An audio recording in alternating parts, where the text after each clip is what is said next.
ഇന്ന് സോഷ്യൽ മീഡിയയിൽ ഏറ്റവും കൂടുതൽ റീച്ച് ഉണ്ടാക്കാൻ പറ്റിയ സബ്ജക്റ്റ് ആണ്. എനിക്ക് ആ സബ്ജക്ട് വെച്ചിട്ട് കണ്ടന്റ് ഉണ്ടാക്കി റീച്ച് ഉണ്ടാക്കാൻ താല്പര്യമില്ല. അപ്പം റീസെൻ്റ്ലി ഇപ്പോൾ ഒരു ലേറ്റസ്റ്റ് ആയിട്ട് ന്യൂസ് ഇറങ്ങിയിട്ടുണ്ട്. യൂട്യൂബിലെ ഇൻഫ്ലുവൻസർ ആയിട്ടുള്ള അഖിൽ എന്നാടിയുടെ വൈഫ് മേഘ ഒളിച്ചോടിപ്പോയി, ഒരു ബസ് കണ്ടക്ടറുമായിട്ട് ഒളിച്ചോടിപ്പോയെന്നാണ് പറയുന്നത്. അപ്പം നമ്മുടെ വീട്ടിലെ ജോലികളെല്ലാം കഴിഞ്ഞ് വന്ന് ജസ്റ്റ് ഒന്ന് റിലാക്സ് ആവാന്ന് വെച്ചിട്ട് ഇങ്ങനെ പോയി ഫോണും ഒന്ന് എടുത്ത് ഇങ്ങനെ തുറന്നു നോക്കിയപ്പോഴാണ് ഈ ഒരു ന്യൂസ് കിടക്കുന്നത് കണ്ടത്. അപ്പം കണ്ടപ്പോൾ ഫസ്റ്റ് ഒരു ഷോക്കായി. പിന്നെ ചടപടയെന്ന് പറഞ്ഞിട്ട് ഓരോ ആളുകൾ ടോപ്പിക്ക് വെച്ചിട്ട് വീഡിയോസ് ഇങ്ങനെ ഇടുന്ന കണ്ടു. അപ്പോൾ അതൊക്കെ കണ്ടപ്പം ഒരു വിഷമം തോന്നി. പിന്നെയാണ് നമ്മൾ കാര്യങ്ങളെല്ലാം നമ്മളൊന്ന് മനസ്സിലാക്കി വന്നത്. അവളുടെ വൈഫിനെ ഇൻക്ലൂഡ് ചെയ്തിട്ടുള്ള ഇങ്ങനെ കോമഡി വീഡിയോസും ഒക്കെ നമ്മൾ കണ്ടിട്ടുണ്ടായിരുന്നു. ഈ ഒരു ഫാൻ ആയിരുന്നു തന്നെ എന്ന് പറയാട്ടോ.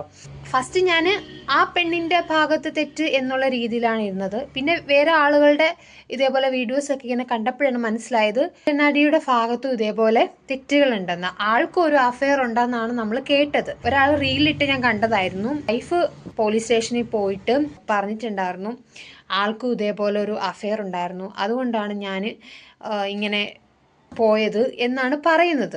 മാത്രമല്ല, എൻ്റെ മാത്രം ഒപ്പീനിയൻ അല്ല ഇത്. നമ്മൾ ഈ കാണുന്ന എല്ലാ പ്രേക്ഷകർക്കും ഇതേപോലെ ഒരു ഒപ്പീനിയൻ കാണുമല്ലോ. എല്ലാവരുടെ ഒരു ഇതെന്ന് വെച്ച് കഴിഞ്ഞാൽ രണ്ടുപേരും ശരിയില്ല എന്നാണ്. ഫസ്റ്റ് ആ ഒരു അവൻ്റെ സൈഡിലായിരുന്നു, മീൻസ് അഖിൽ എന്നാടിയുടെ സൈഡായിരുന്നു നമ്മളെല്ലാവരും. പിന്നെ ഓരോ ന്യൂസ് കണ്ട പാടെയൊക്കെ ആണ് നമുക്ക് മനസ്സിലായത് ഇവർ രണ്ടുപേരിലും തെറ്റുണ്ടെന്ന്. ഓരോ കാര്യങ്ങളൊക്കെ ചെയ്യുമ്പം നിങ്ങൾ നിങ്ങളുടെ വീട്ടുകാരെ ഒന്ന് ഓർക്കുന്നത് നല്ലതാണ്. ഇഷ്ടമില്ലാത്ത ഒരു ബന്ധത്തിലാണെങ്കിൽ, ഫോർ എക്സാമ്പിൾ പറയുവാണെങ്കിൽ, നമ്മളിപ്പോൾ ഒരു മാരേജ് ചെയ്തു, ആളുടെ കൂടെ നല്ലതുപോലെ ജീവിച്ചുകൊണ്ട് പോവുകയാണ്. പക്ഷെ നമുക്ക് പെട്ടെന്ന് അറ്റ് ദ സെയിം ടൈം വേറൊരു അഫെയറും കൂടി ആയി. ഈ ഒരു ബന്ധത്തിൽ നമുക്ക് ഉറച്ചു നിൽക്കാൻ പറ്റുന്നില്ല. അപ്പം അങ്ങനെയുള്ള ഒരു ഇഷ്ടമില്ലാത്ത ഒരു ബന്ധത്തിലാണെങ്കിൽ നിയമപരമായിട്ട് ഡിവോഴ്സ് നേടി സ്വന്തം ഒരു വഴി തിരഞ്ഞെടുക്കുക എന്നതാണ് ഏറ്റവും ഉത്തമമായിട്ടുള്ള ഒരു കാര്യം. അത് തന്നെയാണ് മുതിർന്ന ഉത്തരവാദിത്തമുള്ള ഒരു വ്യക്തി ചെയ്യേണ്ടത്. ഒരു ബസ് കണ്ടക്ടറിന്റെ കൂടെ ഒളിച്ചോടി പോയി, അതിന്റെ CCTV ഫുട്ടേജൊക്കെ നമ്മൾ കണ്ടിട്ടുള്ളതാണ്. പക്ഷെ അതൊക്കെ കാണുമ്പോൾ ഒരു ഷോക്കാണുള്ളത്.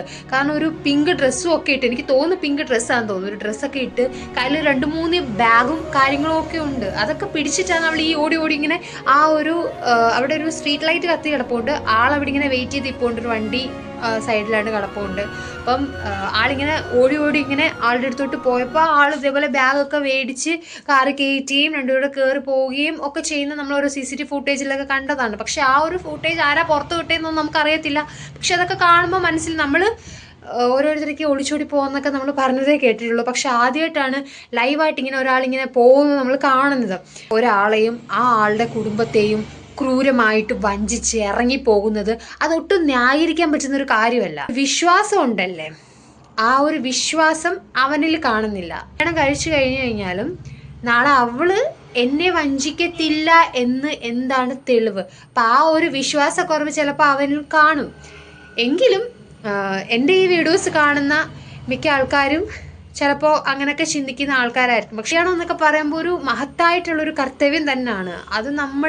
നമ്മളുടെ ഇഷ്ടപ്രകാരമാണ്, അല്ലാതെ ഒരാൾ ഫോഴ്സ് ചെയ്തിട്ടൊന്നും അല്ലല്ലോ നമ്മളെ കല്യാണം ഇങ്ങനെ. കാരണം നമുക്ക് പ്രായപൂർത്തിയായി. അപ്പോൾ ഒരാളിങ്ങനെ ഫോഴ്സ് ചെയ്തിട്ട് നമ്മളിങ്ങനെ കല്യാണം കഴിപ്പിച്ചു കൊടുക്കുകയോ അതൊക്കെ പണ്ടായിരുന്നു. ഇപ്പം കൊടുക്കുന്നുണ്ടായിരിക്കാം, നമുക്കറിയത്തില്ല. ഇങ്ങനെ എസ് പറയാൻ നോ പറയേണ്ട എടുത്ത് നോ പറയാനോ അതൊക്കെ ഉള്ള പിള്ളേരൊക്കെ തന്നെയാണ് ഇപ്പോഴും ഉള്ളത്. സോ അപ്പം കല്യാണം കഴിക്കുന്നതിന് മുന്നേ ഇതേപോലെ എന്തെങ്കിലും ഒരു അഫെയർ ഉണ്ടായിരുന്നെങ്കിൽ കുഴപ്പമില്ല.